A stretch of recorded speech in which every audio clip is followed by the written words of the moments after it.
Shalom à tous.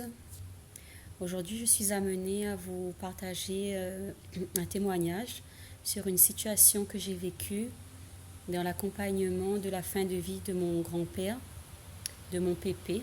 Donc cela s'est passé en 2008. À l'hôpital de Saint-Paul, les médecins et l'assistante sociale m'avaient interpellée sur sa situation. Donc de souvenir, pépé était dénutri, dépressif et atteint d'un cancer. Donc, on nous a demandé de ne pas donner l'information concernant ce cancer, en tout cas ce mot, et concernant tout ce qui était en lien avec la mort. Parce que à ce moment-là, pépé était dépressif et il ne voulait pas prendre le risque qu'il se décourage, qu'il se laisse, entre guillemets, mourir, qu'il se laisse aller.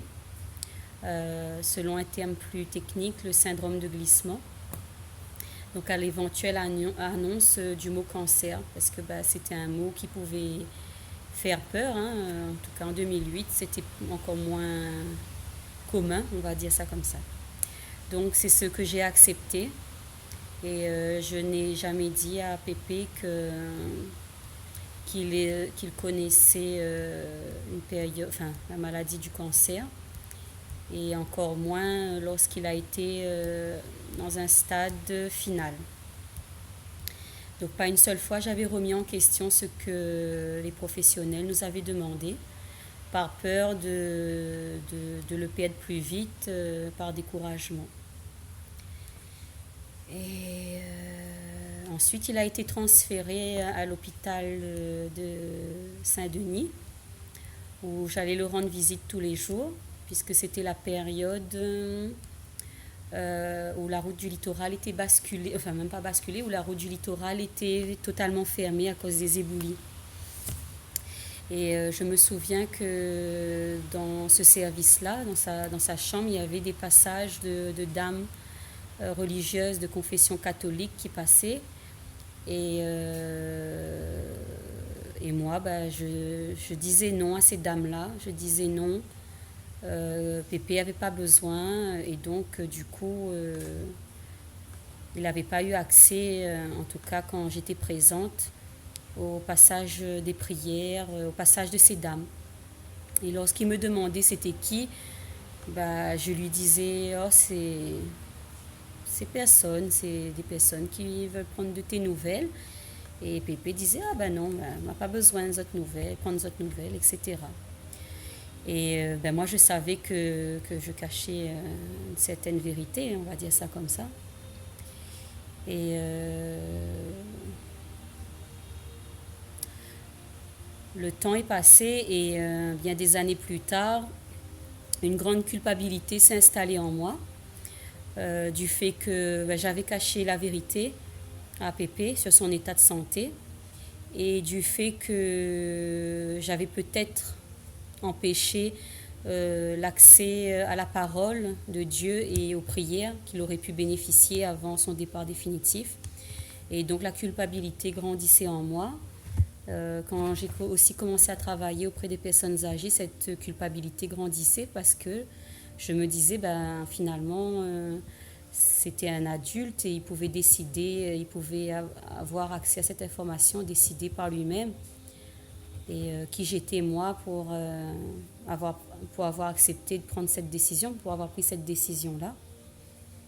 Et depuis que j'avais donné ma vie au Seigneur, j'étais bouleversée à l'idée que mon pépé n'ait pas été sauvé et que à cause de ma rétention d'informations. Et de mémoire, pépé a fait 8 veillées jusqu'à son dernier souffle. Et c'est vrai que c'est une situation qui m'avait dit, qui m'avait fait penser que peut-être qu'il attendait quelque chose de plus au niveau de Dieu, au niveau spirituel, et qu'il n'avait pas eu. Bon, c'est bien après que je me suis posé ces questions-là, parce qu'au moment de son décès, j'étais beaucoup plus jeune, et comme dans la parole dit, manque de connaissances, mon peuple périt, et à ce moment-là, je n'avais pas du tout ces connaissances-là. Mais heureusement, Dieu est venu il n'y a pas si longtemps m'apporter sa consolation et sa compréhension. Et il m'a rassurée avec sa parole, hein, qui est la vérité. Et ce que j'ai compris, c'est que Pépé, les choses n'étaient pas terminées pour lui, parce qu'il y a le jugement dernier. Et je sais que, pardon, qu'il sera jugé conformément à ses œuvres et conformément à sa manière d'agir dans la vie. Et que ce n'est pas dépendant de ce que moi j'ai fait, de ce que moi j'ai pas fait. Que ce n'est pas en fonction de moi. Et qu'il aura droit à ce jugement dernier-là, comme le dit Apocalypse chapitre 3, versets 12 à 13. Aujourd'hui, voilà ce témoignage pour me permettre de prier pour tous ceux qui passent, toutes les personnes qui sont confrontées au décès d'un de leurs proches. Je déclare tout d'abord la vie en abondance en chacun de vous. Au nom de Jésus, je le déclare. Et j'invoque l'esprit de consolation dans vos vies au nom de Jésus. Comme dans sa parole, Dieu a dit dans Romains 5, verset 1. Nous sommes justifiés par Jésus-Christ, nous avons la paix avec Dieu par notre Seigneur Jésus. Aujourd'hui, je peux témoigner que j'ai la paix par rapport à cette situation-là et par rapport à... Voilà. Par rapport à cette mort, j'ai la paix et je rends grâce à Dieu pour cette consolation qu'il a mis en moi.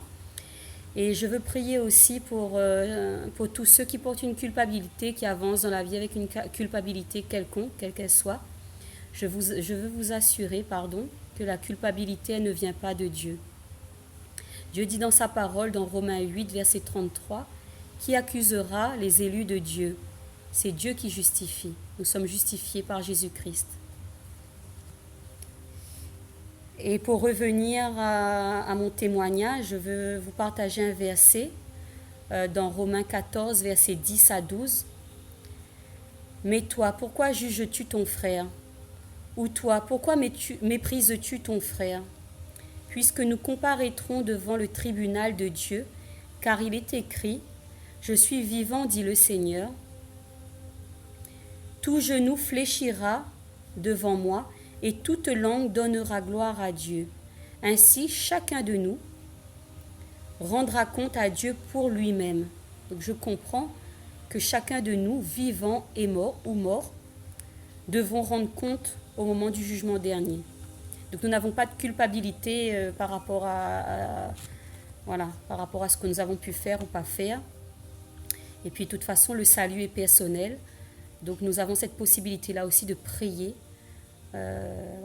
pour les proches qui vont connaître la mort ou qui ont connu la mort. Nous pouvons prier pour leur salut et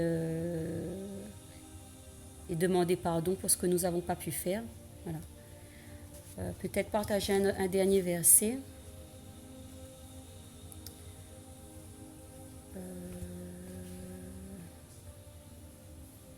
Dans Hébreux 9, verset 27, « Et comme il est réservé aux hommes de mourir une seule fois, après quoi vient le jugement. » Donc voilà, encore, nous avons le jugement dernier. Donc le dernier mot n'a pas été dit.